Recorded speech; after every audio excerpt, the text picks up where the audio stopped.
All right, so low effort, bad sound, bad light recording. A lot of thoughts. Was on a little bit of vacation. Just got back. Um, so much. I'm thinking about doing some videos for navigating patterns. I got a bunch in the kitty that somehow I managed not to remember to release while I was on vacation, even though I could have. But I'm thinking about a lot about structures and corruption and what that means, right? Because it means something for us. It means something for everyone else. Man, these lights are out of control today. And I was thinking about the computer industry because that's what we talk about here. Unlike navigating patterns, where we talk about much more structured and important things. When something's wrong, the way you fix it in the computer industry in particular, it's what I sort of know the best, is not the way people talk about fixing problems in the real world. And I think those two things are linked. I think people are talking about fixing problems in the real world because they're idiots. And nobody fixes problems that way ever, or almost ever.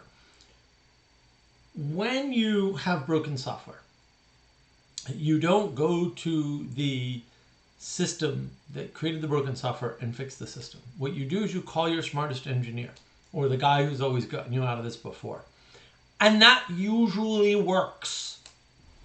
Why and how, I don't know. It's different in different circumstances. Doesn't really matter.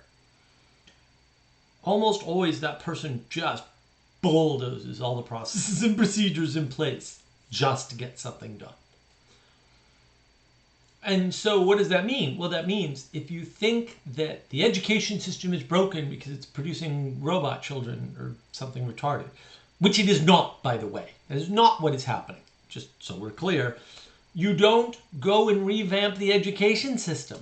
That is not the correct solution to that problem. You find the source of the corruption of the system and you eliminate it. That's what you do. You may regress the system back to a working point and then revivify it with something new based on some obvious problem that you saw. So one example of this, and I've talked about this I have a video on education versus training on navigating patterns.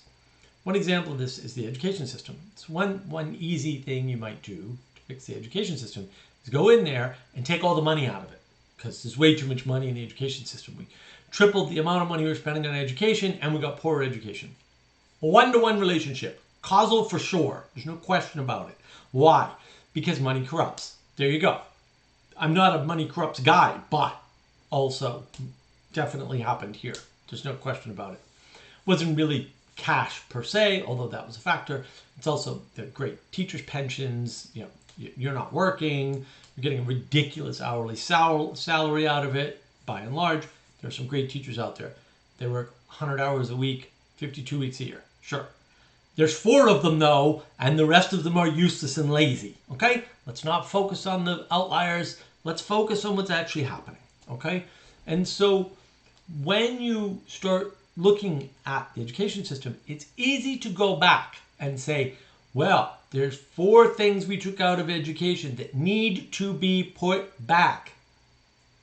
We took out some recess, some gym, some art, some music, right? All of that needs to go back. We can also make an argument for a 5th, which is religion.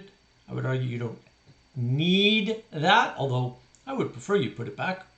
This is my preference. Seems to be a acquired thing. You can then revivify the entire system by taking the money out, putting out putting back the things that we took out that weren't bad, right? So you take out the bad stuff, you put back in the good stuff, right? Then you revivify the education system. Maybe you adopt some of the Rudolf Steiner stuff that worked so well, mostly in Europe, but was also in Canada and the United States, before that also became corrupt. So you can see 2 entirely different education systems. I can make an argument for 3 or 4 actually entirely different education systems, all of which are failing in exactly the same way, having the exact same corrupt product. It's not the system, dummy. Really, dummy. Don't be stupid. It's not the system. It's 3 or 4 different systems, all having the same problem. It's not the systems. They didn't all corrupt around the same time for the same reason. That didn't happen.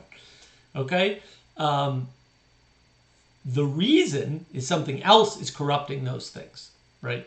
It's not those systems. Those systems aren't corrupting things, and those systems aren't being corrupt, right? Something's corrupting them, and by default, that means that corrupt people are basically being produced, because the education system is very important. We've neglected it by throwing money at it as a way to solve a perceived problem, which A, wasn't a problem, and B, didn't need solving, and C, the solution that we chose was retarded.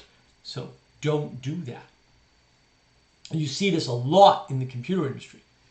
People will follow a pattern. I think I've talked about this before, but I'll throw it out there again. Where did outsourcing the computer industry come from? Outsourcing the computer industry came from IBM. IBM did a 6-month outsourcing study in India. They outsourced for like 6 months or a year or something, decided it didn't work and ditched it. And everybody else went, nobody gets fired for copying IBM, and everybody copied it. It had already failed. Look it up. It had already failed. It was already not working. A bunch of people adopted it anyway. Now, look, I've worked with outsourcing teams. Some of them are great. Outsourcing teams need a lot of management. The management style for outsourcing teams is entirely different than the management style for teams in-house. Entirely, no overlap. Managing different India development teams requires different management styles. Managing Indian development team, Romanian development team, totally different. South African, totally different from the other two. Development team based in the US on the West Coast, totally different from all the other ones. Different teams need different management, and there are different cultural considerations that sit on top of all that. I mean, it's very complex. It's not complicated, it's complex. Some people can do it well, some people can't, some people get lucky, some people don't. Just the way it is. You don't solve a problem like that by saying outsourcing is broken. Also, don't ever outsource. Ever. Ever. Outsourcing is a terrible idea. It's a terrible idea. There are limited circumstances where it's definitely the right answer, but they're so limited, it's not your situation. I guarantee you. It's just not. Statistically, nah. And what you outsource matters, right? You're going to outsource somebody opening your bills and copying them, maybe, but then somebody has all your data. All these things kind of matter because it's not the system that's broken. It's the things in the system that are broken. Some systems cannot work. I wouldn't call them broken systems. Just because they cannot work or don't ever work or whatever. Because people will use them and they will go on for a very long period of time and they will always be broken. And that we can see that around us if we open up our eyes. The other thing I was thinking of, a wonderful talk with my good friend Ted. He does a live stream on Sunday nights on the Rant United channel. If you haven't checked that out, it's actually really good. And lately, since Father Eric usually has that slot and Ted sort of took it over, it's been the Ted and Mark show. So if you want more Mark, Randos United on YouTube has a bunch more of me on the Sunday night streams. And other places too, but a lot on the Sunday night streams. We were talking a lot about things like identity, right? We were talking about sort of what's sort of broken in the world with the individualism and all of that. And one of the things that sort of, popped up as a result of that was the fact that we're engaging in technology in a way, and for a reason, right? And that reason could go away, but it's here now, right? That distances us from others. Now that is not required. I was away this weekend. I was in Washington, D.C. There was a conference. It was a lovely conference. We were at a Franciscan monastery. Take out your phone. get this piece of poetry, memorize 4 lines out on the grounds of the monastery. So we were all out there trying to memorize these poetry lines. Excellent use of technology. And that was commented on. We have... So when everybody's doing that, right, in a conference, it's normalized. It's a normal thing to do in the conference because we were asked to do it. The term normie is used derogatorily. We think normalcy is bad. A lot of this is around tech culture, right? Oh, they don't know how to fix Windows. They're a normie. But being normal is good. And in fact, it's better than whatever you're doing. Always. Because the more normal you are, the more access you have to more people that can help you to do things that you cannot ever hope to do alone. And technology is separating that from us. Or separating us from that because it's a lever. I can go on here, I can have ChatGPT write me a bunch of scripts, write me some software, whatever. I don't need other people to help me. Now, I'm not talking to other people. I'm talking to other people through ChatGPT because it has the dead thoughts of maybe millions of other people in it. And that's the danger of AI. It's a very big illusion in terms of what it can do, what it does do, what it doesn't do, etc. And so we can't look at AI and say AI is corrupt because it's a system. Systems aren't corrupt. We're corrupt. We're corrupting that system. Now, I would argue, I'm not. This phone will not ring right now. Will not make any noise. Why? Because it's late at night. And I have it so when it gets later at night, it shuts off all the indications. Somebody sends me a text, I'm not going to know. Somebody calls me, I'm not going to know. I'm going to find out in the morning if I remember to look. Sometimes I don't. So if you're trying to get in touch with me and you can't, that's why. Problem solved. And I go to do streams. Usually I shut this thing off because I don't want it going off in the middle of my streams or in the middle of my recordings for videos. I own this technology. It does not corrupt me because I do not let it. Is that entirely true? No, I slip. I make mistakes. It turns out I'm human, and so are you.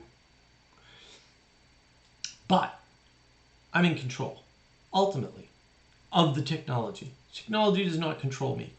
The education system did not corrupt me or control me or turn me into a robot. So if the education system does that, and it didn't do that to me and a bunch of other people, is it the education system? I think not. Is it the technology? I think not. These are the things we need to consider. Is it, where does the fault lie with us? We are the agents, the persons. We have the time, energy, and attention. If you don't understand that outline, please go to Navigating Patterns. It's all there. We are the things that give power to technology. If no one manages the cell phones, nobody builds them, or if people build them and no one ships them, if people ship them and no one maintains the towers, if people maintain the towers but no one maintains the networks between the towers, like there's a ton of maintenance going into this thing. And any one of those pieces isn't there, this becomes a brick. A brick.